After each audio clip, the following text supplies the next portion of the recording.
नमस्कार। मनुष्य के मन में एक प्रश्न स्वाभाविक रूप से आता है कि भगवान ने हमें बनाया ही क्यों है, या भगवान ने संसार की रचना क्यों की। इस विषय पर आध्यात्मिक दृष्टिकोण पर विचार करने से पहले विज्ञान की दृष्टि से भी देखना न्याय संगत है। ब्रह्मांड की उत्पत्ति कैसे हुई, इस विषय पर विज्ञान कहता है कि एक विस्फोट से रासायनिक क्रियाएं होनी आरंभ हुई और लगातार होती रहीं, जिससे ऑक्सीजन गैस और जल बना। इस सिद्धांत को बिग बैंग थ्योरी के नाम से हम सभी जानते हैं। वैज्ञानिक शोधों को हम नकार नहीं सकते। आज हमें वही तथ्य सत्य लगता है जो विज्ञान की कसौटी पर खरा उतरे। परंतु हम विचार करें कि विज्ञान वस्तुतः शोध का विषय है। जो कल असंभव था आज संभव हो गया है। बैंक, एटीएम और मोबाइल फोन की संकल्पना कुछ वर्षों पहले हमारा मस्तिष्क स्वीकार नहीं कर सकता था, परंतु आज ये हमारे जीवन के अभिन्न अंग हैं। हमें दो तथ्यों की वास्तविकता पर विश्वास करना होगा। पहला यह कि विज्ञान की अपनी सीमाएं हैं।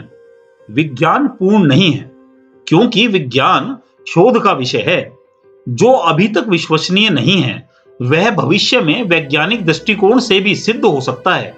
इस संभावना को कोई अस्वीकार नहीं कर सकता। दूसरा, हमारा सनातन धर्म बहुत उन्नत रहा है।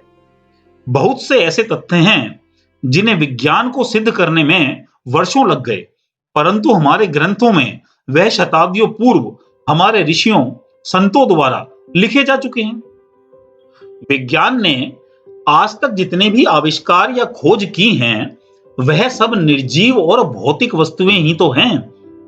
वह चेतना जो निर्जीव को सजीव बनाती है, निर्जीव और सजीव में अंतर प्रतिस्थापित करती है।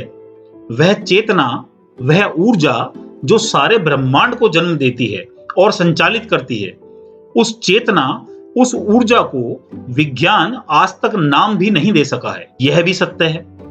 एक जीवित व्यक्ति में और एक मृत शरीर में शारीरिक संरचना एक समान होती है।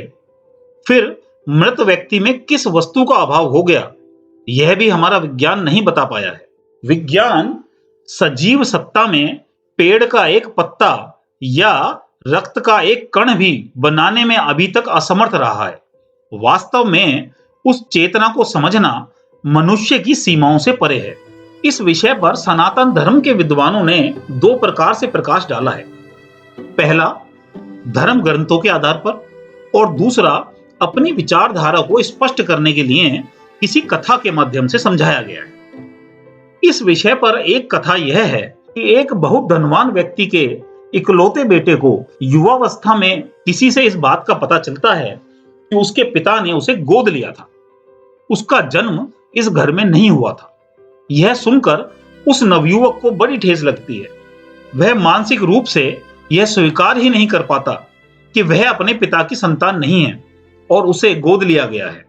वह अपने पिता के पास जाता है और उनसे पूछता है कि आपके पास तो किसी वस्तु का अभाव नहीं है। धन, संपत्ति, जमीन, सेवक, मान, सम्मान, सभी कुछ तो आपके पास था। सभी प्रकार की सुख सुविधाएं आपके पास थी। फिर आपने मुझे गोद क्यों लिया? पिता ने भावुक होकर कहा कि तुमने सच कहा कि मेरे पास संसार की सभी सुख सुविधाएं थी। किसी भी भौतिक वस्तु को मैं प्राप्त करने में समर्थ था। मेरा घर और व्यापार सेवकों और कर्मचारियों से भरा रहता था, परंतु मेरे पास कोई अपना कहने वाला नहीं था, जिसके साथ मैं अपने मन की बात कह सकूं, जिसके साथ खेल सकूं, जो मुझे अपना कहे और मैं उसे अपना कहूं। मैं जीवन भर जो भी कमाऊंगा उसे अपने साथ तो लेकर नहीं जा सकता। जब मेरी मृत्यु होगी तो अपना सब कुछ मैं किसे देकर जाऊंगा? जो मान, सम्मान और प्रतिष्ठा मुझे इस समाज से मिली है, यह परंपरा आगे कैसे चलती रहेगी? ये प्रश्न मुझे कचोटते रहते थे। मेरा मन भी एकांत में नहीं लगता था। इन सभी कारणों से मैंने तुम्हें अपनी संतान माना है। इस कथा से यह स्पष्ट हो जाता है कि हम सर्वसमर्थ हों, फिर भी हमें अपनेपन की खोज रहती है। हमारा मन किसी अपने को खोजता है। इसी प्रकार परमपिता परमात्मा भी सर्वसमर्थ होते हुए भी केवल अपने लिए मनुष्य को जन्म देते हैं, परंतु हम अपनी अलग पहचान समझने लगते हैं। संसार की माया में फंसकर मार्ग भटक जाते हैं। जिसने हमें बनाया है हम उसे ही भूल जाते हैं और कहते हैं कि हमारा तो उद्देश्य भगवान की प्राप्ति नहीं, कुछ और ही है। अलग अलग धर्मों ने उस चेतना को अलग अलग नाम दिए हैं। श्रीमद् भगवत गीता स्वयं भगवान श्री कृष्ण द्वारा कही गई है। गीता में भगवान कहते हैं कि इस सृष्टि से पहले भी मैं था और इस सृष्टि के अंत के बाद भी मैं ही रहूंगा। सर्गाणामादिरन्तश्च मध्यम चैवाहम् अर्जुन अध्यात्म विद्या विद्यानां वादः प्रवदतामहम्। हे अर्जुन, सृष्टियों का आदि अंत और मध्य भी मैं ही हूं। विद्याओं में अध्यात्म विद्या और परस्पर शास्त्रार्थ करने वालों का वाद मैं ही हूं। ऐसी विलक्षण बात किसी और धर्म में देखने में नहीं आती है। अब प्रश्न यह आता है कि भगवान ने सृष्टि की रचना क्यों करी? इस प्रश्न का उत्तर दो रूपों से दिया जा सकता है।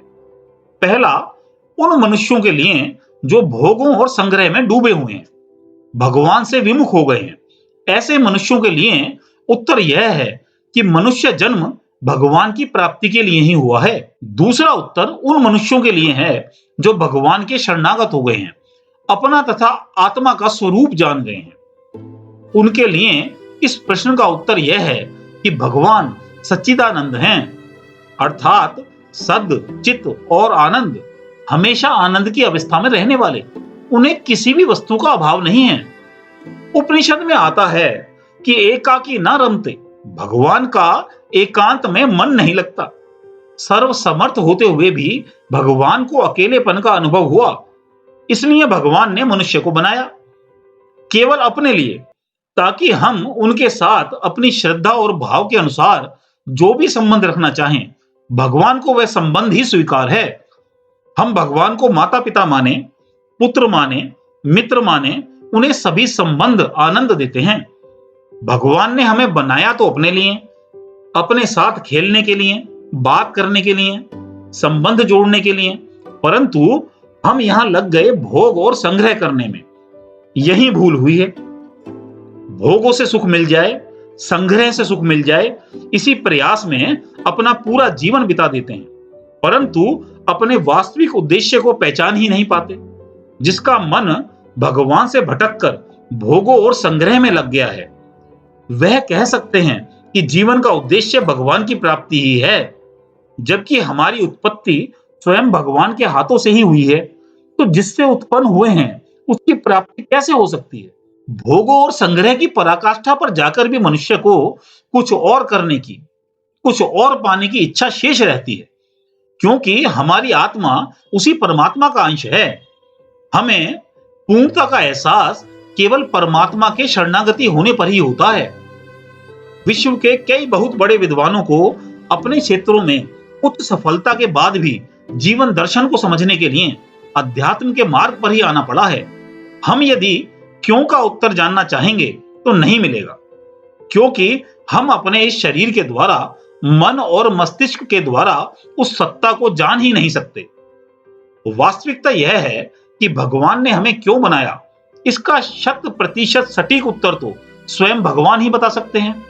हमें भगवान के शरणागत हुए संतों और सनातन धर्म के महर्षियों के द्वारा कहे गए तथ्यों को ही स्वीकार करना चाहिए।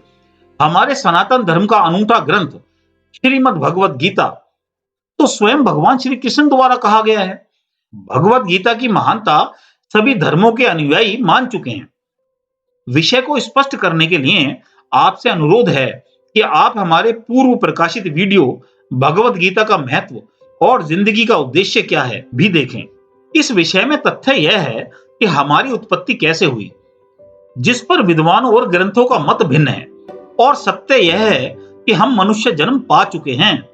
हमें अपने कल्याण के विषय में ही विचार करना चाहिए। मानव मस्तिष्क की सीमाओं से आगे भी उस सत्ता का विस्तार है, यह प्रमाणित है।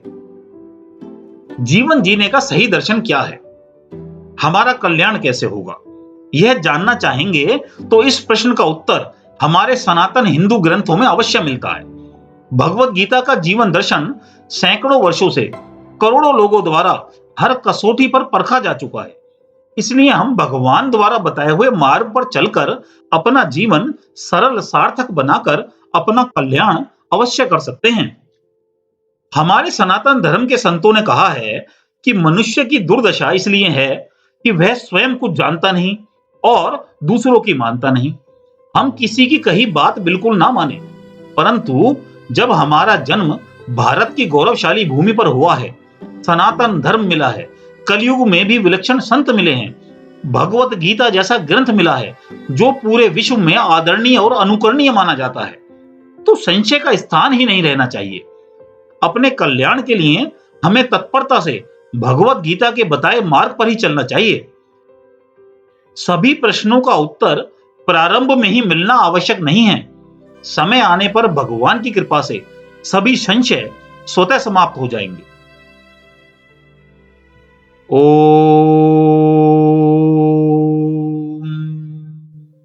आपको यह वीडियो अच्छी लगी है तो लाइक, कमेंट व शेयर करें। आप हमारे चैनल पर पहली बार आए हैं तो चैनल सब्सक्राइब करके बेल आइकन भी अवश्य दबाएं। धन्यवाद।